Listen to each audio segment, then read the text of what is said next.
سەرەتا پیرۆزبایی لە خۆمان و لە گژمامانانی جیهان دەکەین بە تایبەتی کوردستان و نەخۆشخانەکەمان عەتای ئیماراتی.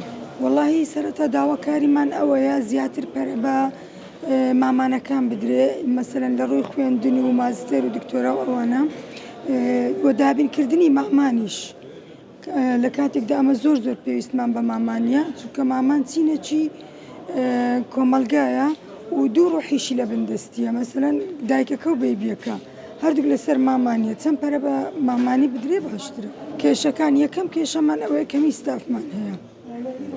ستافمان هەیە، دووەم نەقسی هەندێک ئەدەوات و دەرمان و ئەو شتانەشمان هەندێک هەیە. بەخۆی هاوڵانی نەخۆش بەڵێ هەندێک جاران یعنی تووشی گرفت دەبنەوە، بەس لە هەمان کاتدامە بەرگەی ئەوانە دەگرین کە ئەوان دێنە لایمە بە ئازارێکی زۆرەوە دێنەکنەمە، ئەمە مەجبورین بەرگەی هەموو شتەکانی ئەوان بکەین.